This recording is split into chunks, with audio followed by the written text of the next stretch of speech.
Tu nous aimes tellement. Tu ferais un chemin dans nos cœurs en cet instant. Et cette parole dont nous avons besoin arrive. Parce que tu es un Dieu rempli d'amour. Tu connais tout. Tu sais tout de nous. Rien ne t'est caché.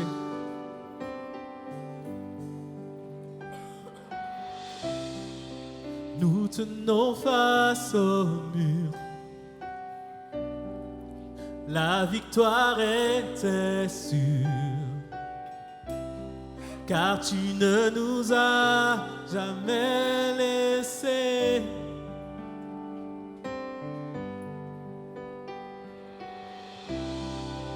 Nous attendons de voir éclater ta victoire. Non, tu ne nous as jamais laissés. Ta promesse est vraie. Ta promesse est vraie. Et ta fidélité durera jamais. Gardé par ta main, conduit sur ton chemin, tu ne faillis jamais. Ta promesse est vraie et ta fidélité durera jamais.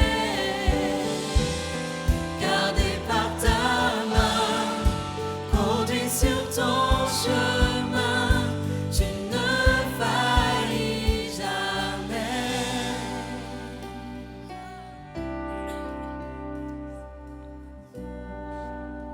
Merci de venir et de calmer ma peine. Tu viens calmer ma peine. Ta parole est certaine. Mon cœur chantera tes louanges.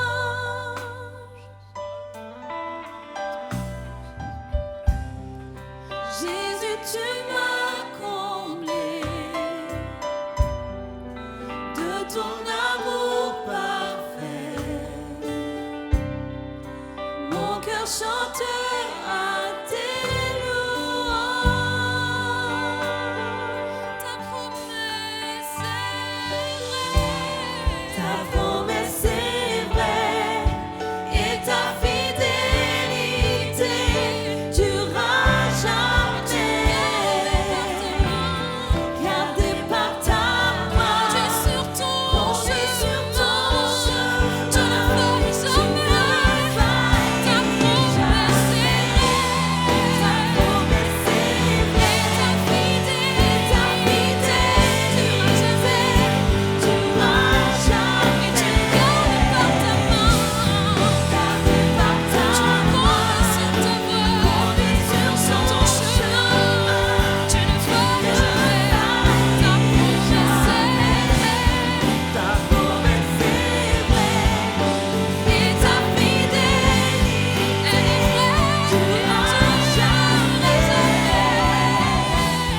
Gardé par ta main, sur ton chemin, conduit sur ton chemin, tu ne faillis jamais.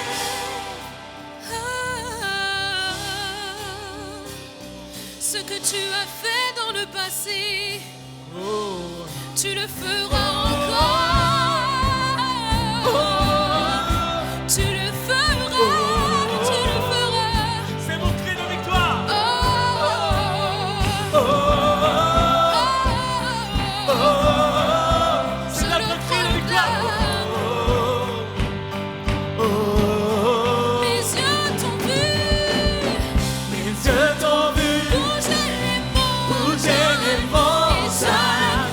Et je le crois. Tu peux le faire. Tu peux le faire à nouveau. Dans le désert, Tu traces la tu voie. traces à la voie. Et je le crois. Tu peux le faire à nouveau. Mes yeux t'ont vu bouger les montagnes. Et je le crois. Tu peux le faire à nouveau. Dans le désert, je le crois. Tu peux le faire à nouveau. Je t'en veux. Bouger les montagnes. Et Je le crois. tu peux le faire. Tu peux Tu le vas faire à nouveau. Dans le désert, tu traces à la voie. Et je le crois. Tu peux le faire à nouveau. Ta promesse est vraie et ta fidélité durera jamais. Gardé par ta main, conduit sur ton chemin, tu ne vas. Ta promesse est vraie. Ta promesse est Elle est vraie, vraie. elle s'accomplit. Et ta fidélité, Et si elle t'aime, je sais que tu accompliras comme est ta parole. gardé par ta Par ta main, main, conduit sur ton chemin, tu ne vas. Ta promesse est vraie. Ta promesse est vraie. Et ta fidélité durera jamais. Gardé par ta main, conduit sur ton chemin, tu ne failliras. Mes yeux t'ont vu bouger les montagnes. je le crois. Tu vas le faire à nouveau. Dans le désert, tu traces la voie. Et je le crois. Tu peux le faire à nouveau.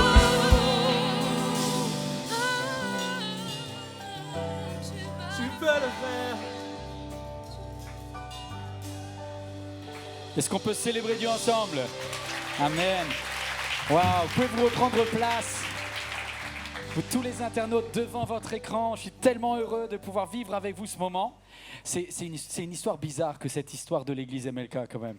J'ai devant moi toutes les couleurs du monde. Et il manque tous les internautes. Je ne sais pas d'où vous venez, quelle est votre culture de base. Mais dans cette église, on grandit tellement vite avec tellement de nationalités, de couleurs, de styles, de personnalités différentes. Est-ce que vous pouvez accueillir la personne à côté de vous en lui disant « Tu sais, moi aussi, je suis finalement pas si vieux que ça dans cette église, pas si vieille que ça. Et je me sens un peu nouveau encore, donc je t'accueille. » Je crois que les publicitaires, ils devraient venir à MLK parce qu'on est une pub pour Benetton. Toutes les couleurs du monde sont ici. Et Dieu m'a exaucé parce que j'avais demandé, Seigneur, je trouve qu'il manque un petit peu d'asiatique. Et là, le Seigneur nous a répondu depuis 6 mois, c'est le ciel sur la terre. On est un avant-goût du ciel. Il y a tous les pays maintenant. On est trop bien. On est dans cette série qui s'appelle Detox. Vous tous qui êtes devant votre écran, vous êtes avec moi. Vous étiez peut-être là la semaine dernière ? Détox parce qu'on a tellement d'occupations, le portable qui sonne tout le temps, la tablette, les écrans, la foule, le bruit, les klaxons. Et notre tête peut exploser. Si ton corps pouvait parler, il te dirait quoi? Il te dirait repos, on arrête, stop. Si jamais ton âme pouvait parler, elle te dirait calme, calme. Et si jamais ton esprit pouvait parler, on a du mal à gérer l'esprit. On va faire une petite synthèse. Qui n'était pas là ou qui a manqué le dernier message? Donnez-moi moins de 60 secondes chrono pour vous faire le rattrapage de la semaine dernière. En fait, c'est un verset qui s'affiche sur votre écran. Jésus a dit « Celui qui s'est baigné est entièrement pur. Il lui suffit de se laver les pieds. » Et j'ai buté sur ce verset pendant longtemps parce que j'arrivais pas à comprendre. Et ça nous parle des 2 notions essentielles du Nouveau Testament, que sont le salut et la sanctification. Le salut, il est acquis par toute personne qui se plonge, fait un pacte avec Dieu, matérialisé par le baptême. Quand vous prenez votre baptême, vous dites à Dieu, tu viens régner dans mon cœur et je ressors de l'eau, je suis une nouvelle créature. Je suis sauvé dès que j'ai fait ce pacte avec Dieu, le Saint-Esprit est en moi, je suis entièrement pur. Est-ce que j'ai des personnes entièrement purifiées devant moi? Oui. Vous êtes engagés avec Dieu, il s'est engagé avec vous. Vous ne perdez pas votre salut. Votre salut, il est acquis. Tant que vous le désirez, vous restez avec Dieu. Deuxième chose, votre vie sur la terre va vous salir. Il y a des choses auxquelles vous serez confrontés, qui viennent de l'extérieur, qui viennent vous salir, des calomnies, des critiques, des méchancetés, des images mauvaises, des choses impures. Et tout cela, ça va salir vos pieds, ça va salir de l'extérieur. Et Jésus dit, cela ne vous atteint pas l'intérieur, mais ça vous salit l'extérieur. Alors la sanctification, c'est je viens, je prends la serviette et je vous nettoie tous les jours. Et moi, j'ai appris à faire cette prière. Merci Père pour le salut que tu m'as acquis à Golgotha. Il est définitif, il est acquis. Mais tous les jours, quand je prie, je dis, notre Père qui est aux cieux, que ton nom soit sanctifié. Viens me nettoyer encore aujourd'hui de tout ce qui m'a sali pendant la journée, point final. Et je marche de progrès en progrès, sanctification. On a fait la détox de la semaine dernière. Le corps, c'est comme ça qu'on le nettoie. Deuxième partie aujourd'hui, détox spirituel numéro 2. Et cette fois-ci, on va parler de l'intérieur. On a parlé de l'extérieur la semaine dernière, on va parler de l'intérieur. Qu'est-ce qui vient salir l'intérieur? Regardez. Ce qui sort de la bouche vient du cœur et c'est cela qui rend l'homme impur. Car c'est du cœur que proviennent les mauvaises pensées qui mènent au meurtre. Du cœur. C'est là-dedans que ça se passe. Et ça te fait aller vers le meurtre, ça te fait aller vers l'adultère, l'immoralité sexuelle, les vols, les faux témoignages, les calomnies. Voilà ce qui rend l'homme impur. Mais manger sans s'être lavé les mains ne rend pas l'homme impur. Vous imaginez pas comme c'est choquant ce que Jésus dit dans un monde juif pratiquant. Toutes les personnes qu'il a en face de lui sont des personnes qui ont eu des rituels de purification. Les femmes devaient passer par le bain rituel du mikvé, qui était une purification externe afin que l'intérieur ne soit pas souillé. Les hommes devaient faire plusieurs ablutions. L'islam le reprend d'ailleurs, il y a des ablutions obligatoires. La religion a peur que tu te souilles de tout ce qui vient de l'extérieur. Et Jésus vient et il leur dit, moi je vous dis que ce n'est pas ce que vous faites rentrer qui est un problème, c'est ce que vous avez à l'intérieur. C'est de l'intérieur. Et Jésus, connaissant leurs pensées, dit, pourquoi avez-vous de mauvaises pensées dans votre cœur, de votre intérieur? Et là, je me rappelle la première fois où j'ai essayé d'expliquer à ma fille ce que ça voulait dire donner son cœur au Seigneur.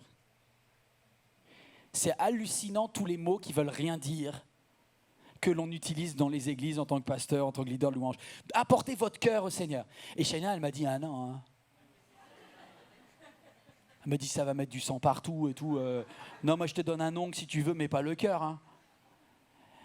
Le cœur, c'est l'être intérieur. Vous avez ça en hébreu, vous avez ça en grec, c'est cardia en grec, ça a donné cardiaque, le son de tout ce qui concerne le cœur. Vous avez l'eb en hébreu, c'est l'ensemble de la vie intérieure. Et du coup, le cœur, tout ce qui est intérieur, est composé de deux aspects, l'esprit et l'âme. L'esprit, c'est tout ce qui nous relie à Dieu. Et ça va donner, on fait un petit peu d'études là, mais ça va donner pneuma en grec, ça va donner rua en hébreu. Et c'est ce centre intérieur de notre connexion avec Dieu. C'est le plus important. C'est le cœur du cœur. Le centre de toute ta connexion avec Dieu. C'est par là que vient la foi, c'est là qu'est le salut. Ton esprit, c'est ce qui est le plus important. À la fin, à la croix, Jésus va dire, Père, je remets mon esprit entre tes mains. L'esprit, c'est ce qu'il faut protéger. Et ensuite, il y a l'âme.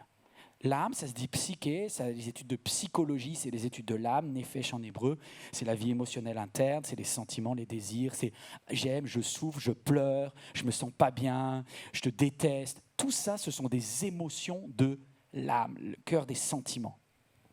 Donc l'âme et l'esprit, ça forme ton cœur. Okay ? Pendant qu'ils étaient à table et qu'ils mangeaient, Jésus dit, je vous le dis en vérité, l'un de vous qui mange avec moi me trahira. Ils devinrent tous tristes et se dirent l'un à l'autre, est-ce moi?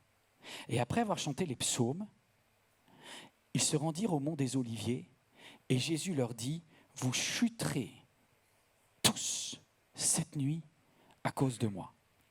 La semaine dernière, on a vu lorsque les toxines attaquent ton corps extérieur, comment réagir pour mettre la pureté, le salut et la sanctification.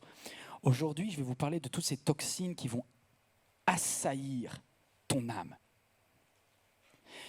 Comment lutter dans nos pensées pour éviter que Satan vienne nous intoxiquer la tête?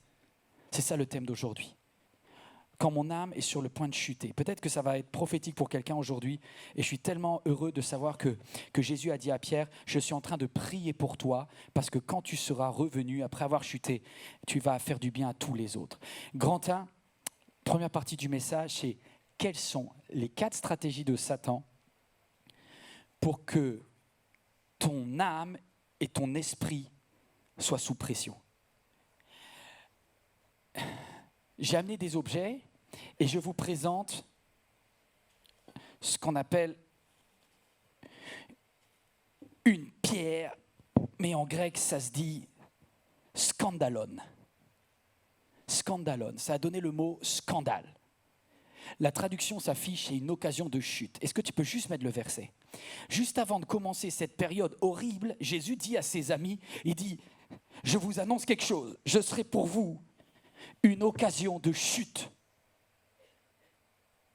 Cette pierre s'affiche sur votre écran, c'est-à-dire que Jésus dit, votre cœur va être troublé. Et vous allez trébucher. Vous allez trébucher, vous allez tomber sur un scandale. Est-ce que vous pouvez me dire quel va être le scandale? Le scandale, c'est quelque chose que Dieu fait. Il dit, je serai pour vous un scandale. Que Dieu fait ce soir-là et que les disciples ne comprennent pas. C'est une occasion de chute. Dieu ne veut pas que les disciples tombent, mais il sait qu'ils ne vont pas réussir à comprendre le projet de Dieu pour leur vie. Est-ce qu'il y a quelqu'un qui a déjà vécu ça? À un moment où tu ne comprends plus rien de ce que Dieu fait dans ta vie, et c'est comme si Dieu fait un scandale. D'ailleurs, beaucoup de vos amis inconvertis, ils disent je ne crois plus en Dieu, parce que si Dieu était là, pourquoi il y a tout ça sur la terre? Des fois, ce que Dieu fait nous paraît tellement incompréhensible. Ce n'est pas que Dieu veut qu'on tombe, mais ses plans sont incompréhensibles. Les disciples voulaient régner avec Jésus et Jésus, lui, voulait mourir pour donner sa vie pour ses amis. Et c'est incompréhensible. Et ça va faire exploser Pierre. Parce que Pierre va croire qu'en fait, c'est Dieu qui s'attaque à lui. Comme si c'était Jésus qui l'avait trahi. Premier point, l'attaque semblera toujours venir de Dieu. Notre âme est en danger parce que Satan nous fait croire que c'est Dieu qui veut qu'on tombe. Jésus n'a pas dit « je veux que vous tombiez ». Il dit au contraire « je vais prier pour que vous ne tombiez pas », mais le plan de Dieu peut vous faire tomber. C'est un peu compliqué ça. Ne confondez jamais les événements et les scandalones qui peuvent être sur notre chemin, parce que l'épreuve, elle arrivera. Vous aurez des occasions de chute. Mais Dieu dit « j'ai prié pour toi » afin que tu ne confondes pas l'épreuve et Dieu. Dieu va te relever et va te faire apprendre quelque chose dans cette épreuve, mais Satan va te faire croire que c'est Dieu qui a fait exprès de te faire tomber. J'ai marqué, parfois notre âme ne comprend pas ce que Dieu fait, et cela nous rend très, très vulnérables. Ça, c'est la première caractéristique. Deuxièmement, il dit, je serai pour vous tous cette nuit une occasion de chute. C'est-à-dire que personne ne va passer au travers. 100% de vous qui êtes en train de regarder ce message, vous qui êtes dans la salle, quelle que soit votre personnalité, vous passerez un jour dans votre vie par un scandalon. Et votre âme sera déséquilibrée. L'attaque concerne tous. L'apôtre Pierre a voulu faire le malin, il a dit « mais moi, tu sais, si tous tombent, moi, j'ai pas de problème, moi, je passe au travers, moi, je suis debout, moi, je suis un grand, je suis un gaillard. » Et Jésus lui a dit « avant que le coq ait chanté 2 fois, tu m'auras renié 3 fois. » Est-ce que vous avez remarqué, troisième caractéristique, après l'attaque nous concerne tous, troisième caractéristique, l'attaque se déroule quand? Elle se déroule la nuit. Il dit, cette nuit sera pour vous, cette nuit, une occasion de chute, cette nuit. Pourquoi la nuit? Pourquoi la nuit? Alors je vais vous donner juste une illustration. Qui c'est qui aime bien jouer à cache-cache ici? Levez la main, pas levez-vous, sinon c'est un peu trop much, mais levez la main, vous tous qui avez déjà joué à cache-cache dans votre vie. Ok, trop facile. Il y en a qui ont des vues vraiment pas fun. Jamais joué. Bon. Moi j'ai des enfants, donc je joue à cache-cache. C'est tout. Maintenant ils sont un peu plus vieux, donc j'ai dû corser. Parce qu'au début, tout était allumé, on se cachait, nanana, j'ai pas trouvé. Maintenant, j'ai fait ça la semaine dernière, on a fait notre première cache-cache. Lumière éteinte. Je peux vous dire, ça met une autre atmosphère dans le cache-cache. Et au bout de quelques minutes, j'ai entendu « Aïe !» C'était la porte, Shaina, c'était la porte. Parce que la nuit, des obstacles que tu éviterais très bien le jour, tu vois cette pierre-là, bon, sauf si je suis vraiment fatigué, que je suis distrait, mais j'ai 9 chances sur 10 de dire « Oh purée, un scandalone, attention !» Maintenant, vous éteignez la lumière. Et je vous mets des petits scandalones partout, là. Vous comprenez la différence? Pourquoi? Parce que la nuit, tu ne vois pas vers où tu vas.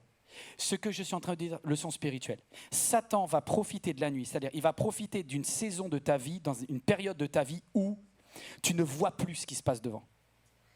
C'est là où ton âme va prendre cher. C'est lorsque ton travail, tu ne sais pas ce qui va se passer et tu es en stress, tu ne vois plus l'avenir. Lorsque dans ton couple, tu te demandes si ça va pas mal finir, tu ne sais plus si tu vas sauver ton mariage. C'est un moment où tu ne sais pas si tu vas réussir l'examen, tu n'as pas la visibilité.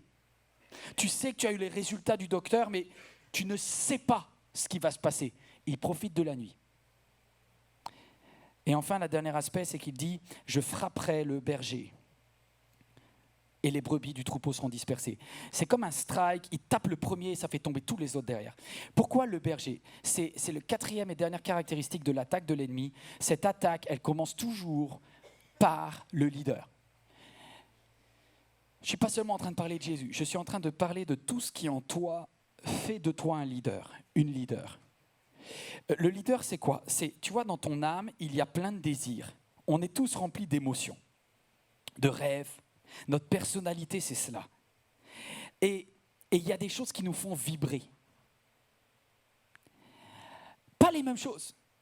Pour certains, c'est prendre soin d'un enfant parce que peut-être ta carrière, elle n'est pas géniale, tu n'as pas connu autant d'amour auprès du papa que tu espérais, mais maintenant tu élèves seul ce petit garçon, et ce petit garçon, c'est ta raison de vivre, et tu es son leader, et l'objectif de ta vie, c'est que ce petit être devienne un champion, qu'il ait une belle personnalité, une belle identité en Jésus. Eh bien, je vais te dire une chose. C'est ta relation avec ton enfant que Satan va attaquer en premier, parce qu'il va casser tout ce qui te donne envie de vivre, tout ce qui donne envie d'avancer. Pour d'autres, ça sera votre service, pour d'autres, ça sera... Tout ce que Dieu t'appelle à faire en tant que leader, c'est ça que Satan va cogner en un. Il commencera par tuer les rêves que Dieu a mis dans ton cœur. Il commencera par essayer de casser le moteur qui te propulse vers l'avant. Mais il prie pour toi. Il prie pour toi. D'ailleurs, c'est ce qui va se passer parce que Jésus dit « Il fut le premier à être saisi de frayeur et d'effroi ». Alors maintenant, on va passer à la meilleure partie. Deuxième partie, comment mettre en place un système de détox pour que notre cœur soit protégé. Alors, est-ce que vous voulez bien juste prendre... sortir votre téléphone portable, mettez-le en mode avion si vous voulez, s'il te plaît. Tu sors ton portable, ta tablette ou bien ton papier si tu es à l'ancienne, ce que tu veux. Mais tu peux prendre des notes des 7 points qu'il faut. On va le faire de façon pédagogique. Ceux qui peuvent, allez-y. Ceux qui sont devant leur écran, j'arrête pas d'être derrière ou de dire devant, donc je vous demande pardon, devant votre écran. Vous prenez un papier ou quelque chose pour noter.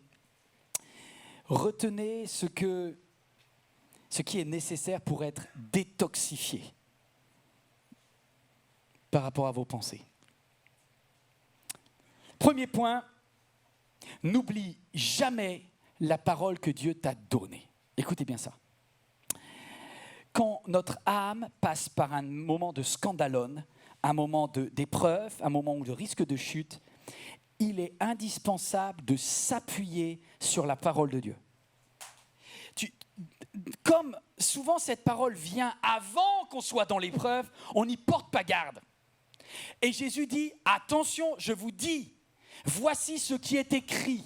Et il va leur dire, car il est écrit, voici ce que Dieu a prononcé, afin que les Écritures s'accomplissent. Alors tous ses compagnons l'abandonnèrent et prirent la fuite. Ce que tu vas vivre est tellement difficile, il est nécessaire que tu n'oublies jamais la parole que Dieu a prononcée avant que l'épreuve arrive. Pourquoi?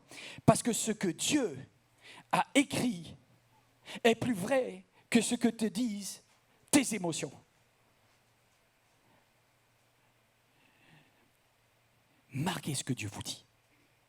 Si Dieu vous donne un verset, si Dieu vous donne une prophétie, si tout simplement alors que tu es seul, que tu as fermé ta porte de ta chambre et que marque ce que Dieu te dit. Parce que pendant l'épreuve, quand tu traverseras la vallée de l'ombre de la mort, il est indispensable que tu aies bien noté que Dieu est au ciel et qu'il contrôle ce qui se passe. C'est indispensable et Dieu va le faire. Deuxième point. Rappelle-toi que Dieu prépare déjà une bonne solution. Il prépare une bonne solution. On lit ensemble, verset 32. Mais après que je serai ressuscité, je vous précéderai en Galilée. Les disciples entendent ça, mais s'ils l'oublient, ils vont perdre pied. Jésus a dit, oui, je vais mourir, mais je vais vivre. Laissez-moi vous dire que toutes les chutes que Dieu permet dans notre vie, il veut les transformer en résurrection. Dieu connaît la solution. Et dans sa solution, il y a quelque chose d'excellent. Si je vous posais une question, quel est l'endroit le plus familier dans lequel vous vous sentez le plus en sécurité sur la terre? Réfléchissez bien, petite pause. Quel est l'endroit où vous vous sentez tellement au calme, à l'abri, chez vous, bien? Pour les disciples, cet endroit, c'était Galilée. Quand tu demandais à Pierre, à Jacques et à Jean, où est-ce qu'ils se sentaient bien, c'était leur enfance, leur adolescence en Galilée. Et Jésus leur dit, je vais mourir, je vais revivre et je vous retrouverai quelque part à Brazzaville, là où vous êtes bien, quelque part aux Abîmes, quelque part à Fort-de-France, quelque part à un endroit où, pour vous, ça parle, quelque part dans cette campagne où tu es bien. Et laissez-moi vous dire que Dieu a prévu un beau moment de vie après l'épreuve que tu as. Alors, ne laisse jamais une mauvaise période de ta vie te faire croire que tu as une mauvaise vie. Je vous laisse le temps de vraiment intégrer ça. Ne laisse pas une mauvaise période te faire croire que tu as une mauvaise vie. Parce que des scandalones, vous en aurez, mais ça ne définit pas votre vie. Et Dieu connaît la fin du tunnel. Et il dit en Galilée. Et si un jour tu déprimes, tu mets la ville que tu veux, le pays que tu veux, l'endroit dans lequel, et tu dis Dieu, je te remercie. Et c'est à chaque fois une promesse de Dieu. Mes enfants, je vais vous préparer une place, un endroit où vous êtes bien. Bien.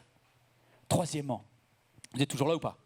Réalise que le combat est spirituel. Aussi spirituel. Parce qu'on voit des fois, lorsque tu vas sur le brancard qui t'amène à l'hôpital, lorsque tu es dans l'ambulance ou lorsque tu vas vers la table d'opération, tu te dis, oh là là, c'est l'horreur, mon corps, mon âme, tout le monde souffre là-dedans. Mais n'oublie pas que le plus grand enjeu est un enjeu spirituel. Quand Satan attaque ton âme ou ton corps, in fine, ce qu'il cherche à toucher, c'est ta connexion avec Dieu, c'est ton esprit. C'est ton esprit. Satan veut te faire chuter ton âme pour atteindre ton esprit. On lit juste le texte ensemble. Il est dit, ils se rendirent ensuite en Galilée dans un endroit, ils se rendirent ensuite au jardin, dans un endroit appelé Gethsémanée. Et Jésus dit à ses disciples, asseyez-vous ici pendant que je prierai. Jésus sait que ce combat est spirituel. Car nous n'avons pas à lutter contre des êtres faits de chair et de sang, mais contre des puissances, des autorités, contre le pouvoir de ce monde des ténèbres, contre des esprits du mal dans le monde céleste. Ouh. Laissez-moi vous imaginer ça. Votre tête, et Joyce Meyer, pour ceux qui en ont besoin, reprenez le livre « La champ de bataille de la pensée » de Joyce Meyer. Elle explique très très bien. Votre tête est un champ de bataille. Oui, votre âme, votre siège des émotions, c'est comme du popcorn là-dedans, ça saute de partout. Mais au-dessus, dans l'invisible, il y a une bataille spirituelle où l'Esprit de Dieu combat des attaques démoniaques sur ta vie. Et tu t'en rends pas compte parce que c'est dans l'invisible et on ne le voit pas. Notre corps n'arrive pas à ressentir ça. Notre âme, elle est prise otage d'une lutte qui la dépasse. Et Satan vient et il essaie de mettre des pensées, de rendre captif, d'emprisonner des pensées dans ta vie. Qui parmi vous a été victime de ces paroles de mort qui sont prononcées sur votre vie? Dès que tu es enfant, tu nais et quelques temps après, tu vas avoir une petite copine je sais pas moi, à 4 ans qui va dire « Mais toi, t'es trop moche. Alicia, elle est hyper plus belle que toi. Mais toi, t'es trop moche. » Ça rentre dedans. Après, il y a quelqu'un qui va prononcer une autre parole et tu vas commencer à perdre ton assurance en toi. Tu vas commencer à casser, à laisser Satan venir et prendre ce que Dieu avait mis et clac, une partie de ton identité dans sa forteresse. Il va chercher des choses que Dieu t'a mises en toi parce que tu es une créature merveilleuse et Satan va dire « Mais non, tu n'es pas merveilleuse. Regarde, et il amène il le privatise, il l'emmène avec lui. Regardez cette forteresse. C'est une des forteresses de Richard Cœur de Lion, mais l'objectif, c'était de prendre ce que le pays avait de meilleur et de l'enfermer. Ta tête est un champ de bataille. Ton âme est sous attaque. Et Satan est le professionnel du mensonge et des faux raisonnements. Je fais une petite pause ici. Quels sont les mensonges que tu crois dans ta tête ? Certains vous dites, de toute façon, ça ne sert à rien que je prie parce que Dieu ne m'exauce pas. Ça ne sert à rien. De toute façon, Dieu a des chouchous et j'en fais pas partie. D'autres vont dire, mais je crois que Dieu est capable d'agir dans mes finances, mais je ne crois pas qu'il agit dans ma santé. On a tous des zones où on a été victime d'une agression de l'ennemi. Une partie de notre foi est embarquée dans la forteresse. Attention, Satan veut toucher ta relation avec Dieu. Voici ce qu'il est écrit.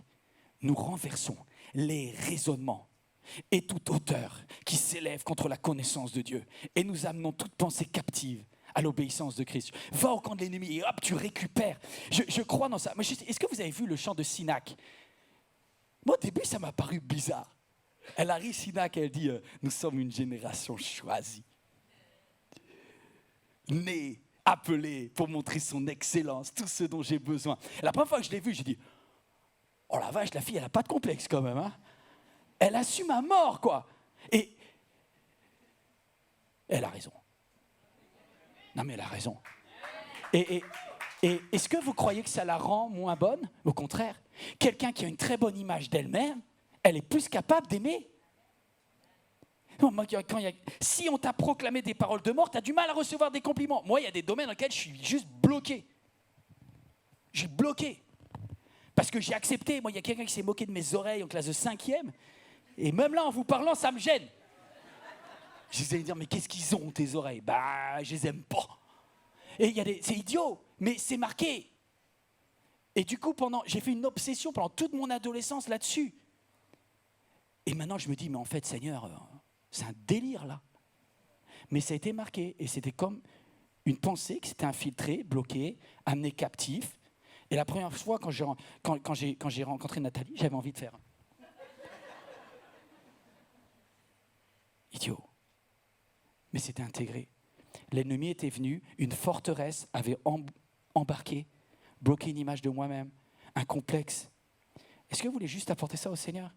Commencez à dire, attends, Satan, tu sais de qui tu parles là ?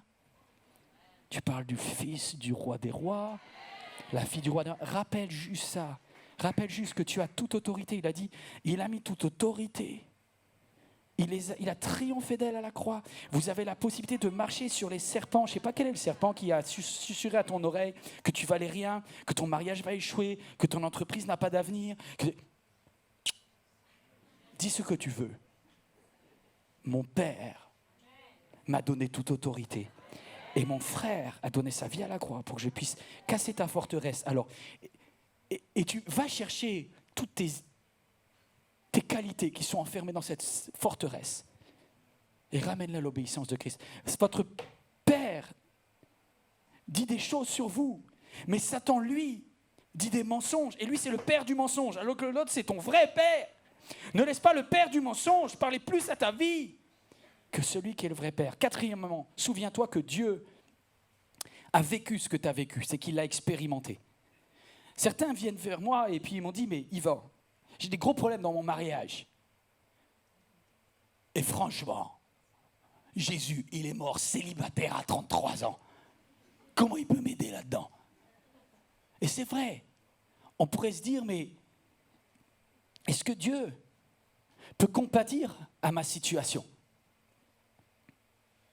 voudrais te dire que dans le jardin de Gethsémane, Jésus fut le premier à être saisi de frayeur et d'angoisse.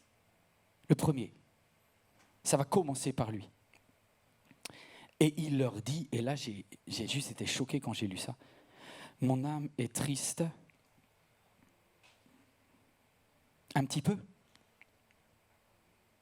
à en mourir. » Dans le jardin de Gethsémane, l'étau dans sa tête est tellement fort, son âme est tellement oppressée par des pensées de partout que des grumeaux de sang sortent de sa tête. Et mes amis, son corps n'a pas encore été touché. Et je veux juste parler à quelqu'un. Parfois, la souffrance psychologique de l'âme est aussi violente, voire pire qu'une souffrance physique.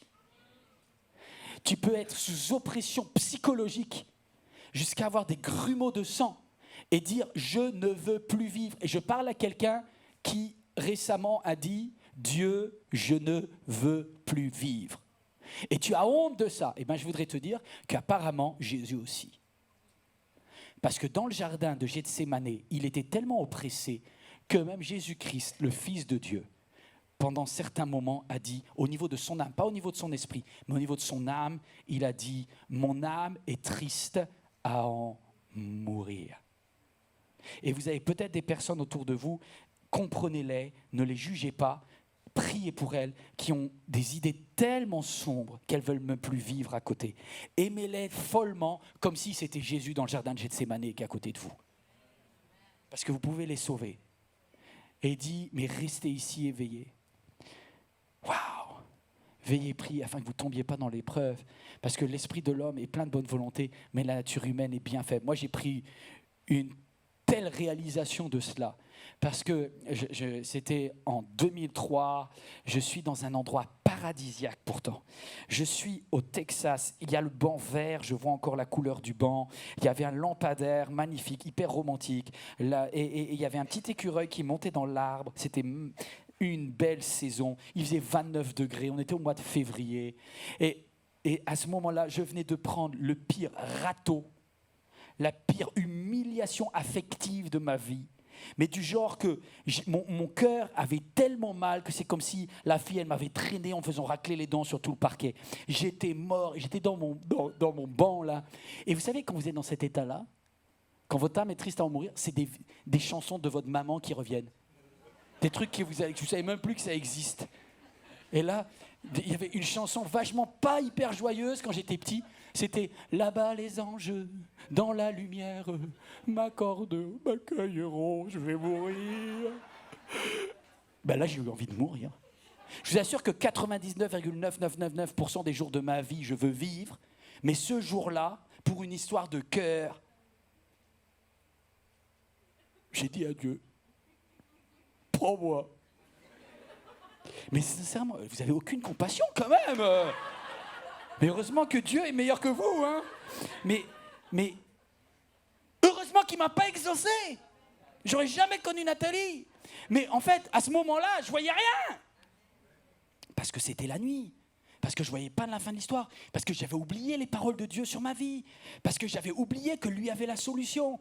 Et alors, je vous donne un petit peu les choses que j'aurais dû me rappeler à ce moment-là. Parce que dans l'épreuve, là, 5, puise ta force en Dieu seul. Et quand vous notez bien le mot « seul ». Voilà, je ne veux pas vous vendre un rêve.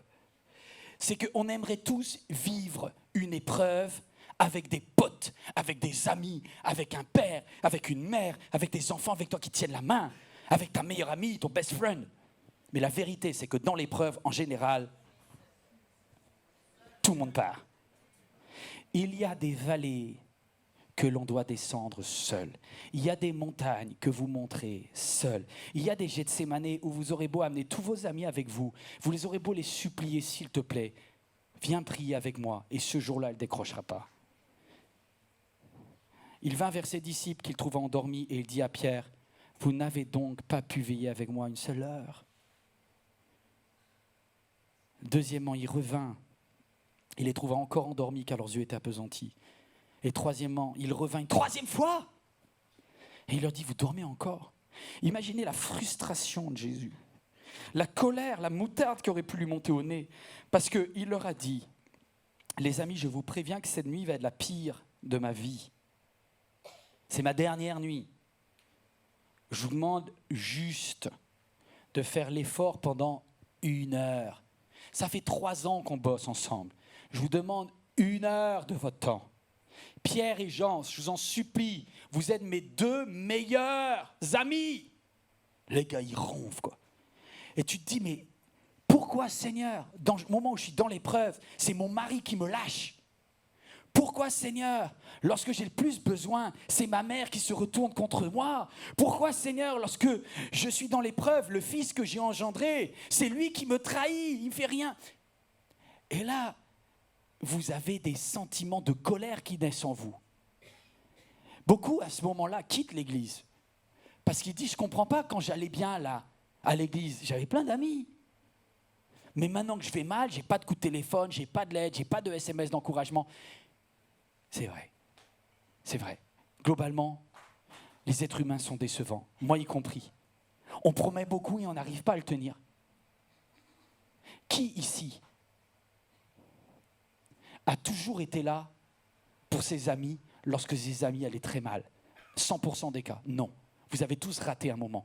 Parce qu'une fois, il y a un ami qui hurlait à la mort et vous ne le saviez pas, vous n'étiez pas là. On n'a pas réalisé. Combien de fois je n'ai pas réalisé, je n'ai pas entendu la souffrance de ma femme, je n'ai pas entendu la souffrance de quelqu'un dans l'église. Et je m'en veux après, je me dis, mais pourquoi je n'étais pas là? Parce que j'étais cuit, parce que j'étais fatigué comme les disciples, parce que moi-même, je n'avais pas la force. Et la vérité, c'est que quand tu passes à la table d'opération, quand bien même tu as quelqu'un qui te tient la main, au moment où le chirurgien dit, attention, maintenant, tu pars seul. Il y a des vallées que l'on doit franchir, seul humainement, mais avec Jésus. Parce qu'il dit, je suis avec vous tous les jours jusqu'à la fin du monde. Il ne reste plus qu'une chose à Jésus à ce moment-là, c'est l'Esprit de Dieu. À Gethsémane, il reste juste l'Esprit de Dieu qui lutte afin que l'âme de Christ n'explose pas. Mais moi, je retire une leçon de ce point-là, c'est que souvent Satan essaye de nous détourner des vraies personnes à combattre. Parce que si tu te sens abandonné, si tu te sens, abandonné par ceux sur qui tu te comptais, tu auras tendance à les attaquer, à venir leur dire les 4 vérités. Pardonne sans tarder les fautes de tes proches. Sinon, ta colère contre eux va gaspiller les forces. En fait, je trouve que Satan, c'est un malin. C'est comme ça qu'on l'appelle d'ailleurs. Parce que c'est lui qui nous agresse. Mais nous, au lieu de garder nos forces contre lui et de lutter spirituellement, on finit par critiquer les nôtres. Et c'est comme ça que Satan arrive à mettre le bazar dans des églises qui sont censées se soutenir. Et on commence à dire, oui, mais t'as pas été là, oui, mais moi je pouvais pas y aller. Alors qu'à la base, c'est, mais lutter et prier contre l'adversaire, pas contre vous. Et j'ai admiré Jésus parce que, franchement, à sa place, j'aurais donné des coups de bâton, quoi. Je dis, mais franchement, mais vous êtes des relous, tous les 11 là. Déjà, il y en a un autre qui m'a trahi, vous êtes tous en train de pioncer, je vous ai demandé 1 heure. Et je ne l'ai pas dit 1 fois, je ne l'ai pas dit 2 fois, je l'ai dit 3 fois. Et en fait, Jésus est resté très calme. Il n'a pas confondu son ennemi. Ton ennemi n'est pas ton conjoint. Ton ennemi n'est pas ton fils. Ton ennemi n'est pas ta mère. Ton ennemi n'est pas ton frère à l'église, ta sœur à l'église. Ton ennemi est un lion rugissant et garde ses forces contre le lion rugissant. Parce que tu ne vas pas t'amuser à perdre du temps ailleurs. 6e, proclame que la volonté de Dieu est la meilleure pour ta vie. Seigneur, que ta volonté soit faite. Jésus n'a pas envie de vivre ce qu'il va vivre. Abba, Père, tout est possible. Éloigne de moi cette coupe. Cependant qu'il n'arrive non pas ce que je veux, mais ce que toi tu veux. Regardez cette coupe-là. Ça, c'est de l'argile. Ça a été chauffé. C'est comme ça qu'on faisait les pots. D'ailleurs, la coupe, ça se dit potérion en grec. Un récipient pour boire. Et quand Jésus a vu la taille, la quantité d'horreur qu'il allait vivre, il a vu Judas qui arrivait dans la coupe. Il a vu Caïphe. Il a vu Pilate qui se lave les mains. Il a vu le sang. Il a vu la couronne d'épines. Il a vu les coups. Il a vu le fouet. Il a vu les crachats. Il a vu la mort à l'agonie. Et là, il dit, si tu peux éloigner cette coupe de moi, je ne veux pas de ce truc-là. Et objectivement, il y a des moments où notre âme, quand on sait par quoi on va passer, non. Puis, ayant fait quelques pas en avant, il se jeta sur sa face et dit, mon Père, s'il est possible, que cette coupe s'éloigne de moi. Toutefois, non pas ce que je veux, mais ce que tu veux. Juste une petite chose. Est-ce qu'il aurait pu éviter la coupe? Oui. C'est ça qui est dur. C'est que parfois, on veut prendre un raccourci. Et Jésus dit, mais moi je préfère d'être juste directement ressuscité. Je veux juste être guéri. Juste que mes finances aillent mieux. Que mon conjoint soit changé.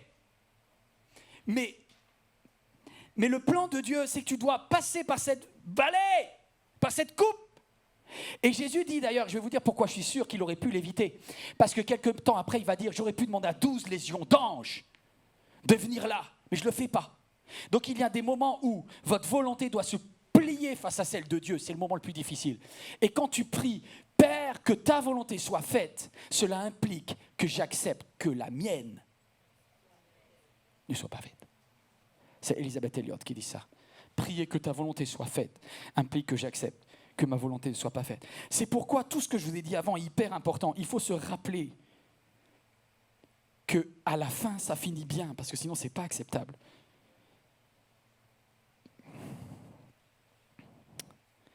Dernière. Rappelle-toi que Dieu veut te donner du repos. Comment ça? Je vous quitte avec ce qu'on appelle un verset paradoxal. On a l'impression que Jésus dit tout et son contraire dans la même phrase. Effectivement, le verset 41, voici ce que Jésus dit. Il revint pour la 3e fois et il dit à ses amis, à ses disciples, « Dormez maintenant et reposez-vous. » OK? Et puis il dit, « L'heure est venue, voici le Fils de l'homme est livré entre les mains des pécheurs. Levez-vous, allons, voici que celui qui me livre approche. » Alors moi, tout d'un coup, là, j'ai bugué. Faut-il que je dorme? Ou faut-il que je me lève? Alors, je sais qu'il y a plusieurs analyses possibles. J'ai regardé dans toutes les traductions, c'est bien un impératif en grec. Et c'est bien ce mot « reposez-vous ». Sauf qu'on a l'impression qu'il se contredit, Jésus. Certains disent, mais c'est peut-être de l'ironie. Non, je ne crois pas qu'il est en train de se moquer de ses amis. Il a d'autres combats à mener à ce moment-là. Pourquoi Jésus dit ça? C'est parce que je crois qu'il est en train de parler d'un côté de l'âme et d'un autre côté du corps. C'est comme si Jésus dit, restez en paix. Parce que ce n'est pas reposez-vous dans le sens c'est retrouver votre sérénité et comme un bébé auprès de sa mère. C'est que ton âme soit sevrée, que ton âme soit en paix et lève-toi. C'est-à-dire qu'il y a une démarche que l'on doit faire où, vous savez, c'est ces moments où on est tellement rempli d'Esprit de Dieu, c'est que notre âme est en sécurité malgré tous les assauts. Et on marche en disant, je puis tout parce qu'il me fortifie. Et c'est quelque chose qui te fait que tu es sur la terre, mais tu as la tête dans le ciel, en fait. Et ça, c'est merveilleux. Et il dit, levez-vous et allons. Remarquez, le levez-vous, il nous demande de faire un effort, mais le allons, il est nous, c'est-à-dire qu'il est avec nous. Et moi, je suis avec vous tous les jours, jusqu'à la fin du monde, dit Jésus. Waouh! Vous allez me dire, mais comment on peut tenir? Comment on peut éviter les scandalones? Vous ne les éviterez pas.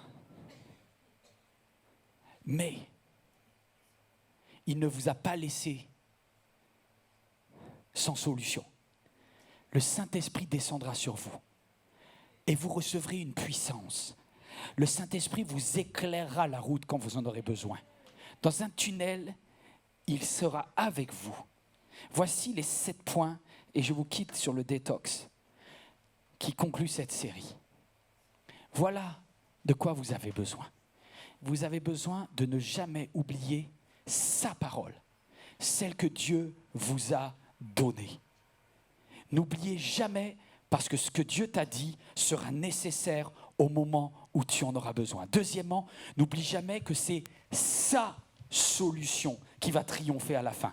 Ne laisse pas Satan te faire croire que ça finit mal. Parce que je te dis une chose, la foi, c'est l'assurance dans les choses qu'on espère, la démonstration de celles qu'on ne voit pas. Et Dieu est un bon Père céleste qui a prévu des bonnes choses pour ses enfants. Il dit, demandez et vous recevrez. Frappez et l'on vous ouvrira. Car quiconque demande reçoit. Votre Père céleste sait que vous en avez besoin. C'est ça la fin de l'histoire.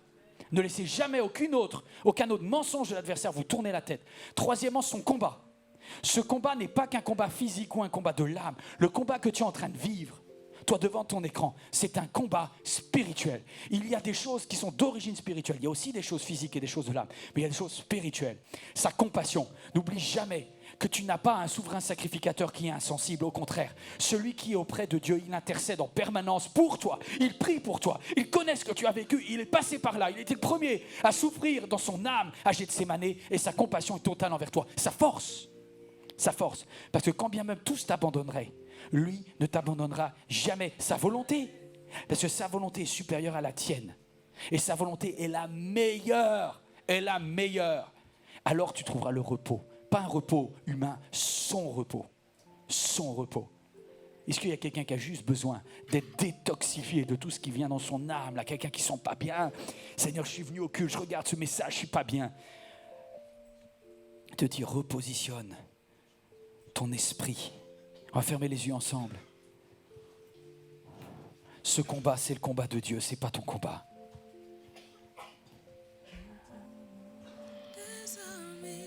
Tu précèdes mes pas. Oh, ce n'est pas mon combat. Ce n'est pas mon combat. Christ est ressuscité. La victoire est déjà remportée. Est-ce que quelqu'un a besoin maintenant juste de proclamer ces paroles? Éternel des armées, tu précèdes.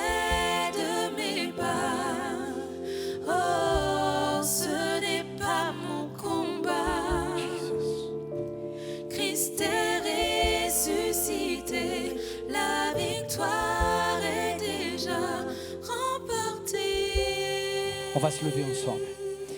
Vous également derrière votre écran, on va vous demander de faire un geste de foi. Celui qui ne se sent pas assez fort pour affronter cela, j'ai une bonne nouvelle. Jésus dit, prenez ceci est mon corps. Alors vous qui êtes devant votre écran, allez chercher un morceau de pain. Allez chercher jus de raisin, du vin, ce que vous voulez. Nous ici dans la salle, ici il y a une armée d'hommes et de femmes qui veulent vivre le spirituel de Dieu. Est-ce que vous voulez vivre que votre âme puisse être ressourcée parce que votre esprit est ressourcé? Alors on va prendre la Sainte Seine. Prenez ceci et mon corps qui est brisé pour vous. Parce que ce n'est pas ton combat. Voici toutes vos infirmités, toutes vos douleurs physiques. Dieu les a portées à la croix. Il ne dit pas que ça va être facile. Il dit oui, vous avez une partie qui reste vous sur la terre. Mais je suis avec toi dans tous les moments difficiles. Mais j'ai vécu ça à la croix, je peux te comprendre. Si quelqu'un est oppressé dans son âme, qui a juste par rapport à une situation, par rapport à un de tes proches, juste relâche ça et commence à proclamer, ce n'est pas mon combat. Ce n'est pas mon combat, c'est le combat de Dieu. Je relâche ça, je suis en paix. Alléluia, je suis en paix. Saint-Esprit, c'est ton combat. Éternel des armées, tu précèdes mes pas. Oh, ce n'est pas mon combat. Christ est ressuscité, la victoire est déjà remportée.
Tu précèdes mes pas.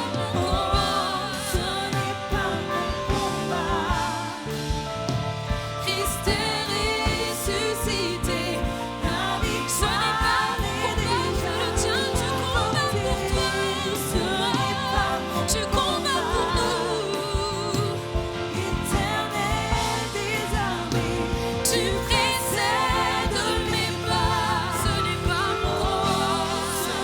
pas mon combat. Christ est ressuscité.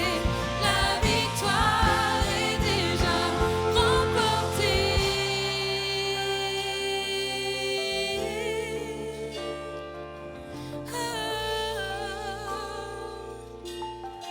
Elle est déjà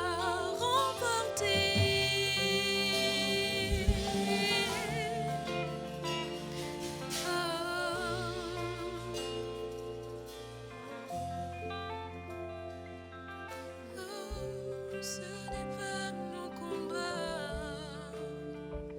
Éternel désarmé, Christ est ce n'est pas mon combat. Christ est ressuscité. Tu as remporté la victoire pour moi. Ce n'est pas mon combat. Éternel désarmé.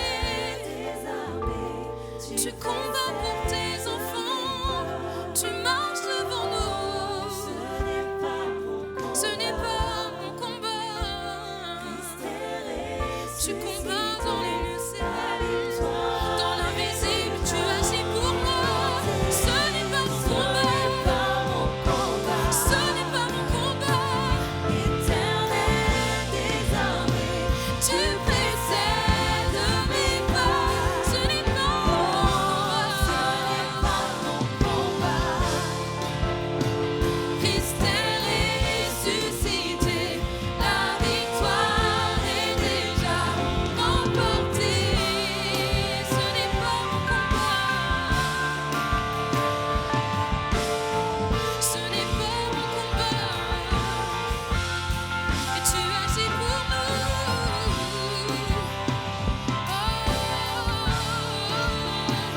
Soyons-en sûrs, il agit pour nous, il combat pour nous. Quand le combat fait rage, tu restes souverain. Force et puissance sont dans ta main. Et je reprends, pour à toi je ne crains rien. Tu es ma défense et mon soutien. Une dernière fois quand le combat fait rage, tu restes souverain. Et tu es tout puissant. Dans ta main, alors je reprends vie, je cours en toi, je ne crains rien. Tu es ma défense et mon soutien. Nous sommes heureux d'avoir pu passer ce culte ensemble dans la présence de Dieu. Et si vous passez en région parisienne, nous serions ravis de vous accueillir pour vivre un culte ensemble. Sachez que l'église MLK met à votre disposition d'autres contenus sur son site internet ou sur la chaîne YouTube Église MLK. N'hésitez pas à vous abonner. Notre mission, notre désir, c'est de vous offrir des contenus de qualité qui touchent les cœurs et qui changent des vies. Et pour cela, vous pouvez nous aider en soutenant financièrement ce beau travail afin que d'autres à leur tour soient bénis. Je voudrais personnellement vous dire merci. Merci pour votre fidélité, merci pour votre générosité et à très bientôt j'espère.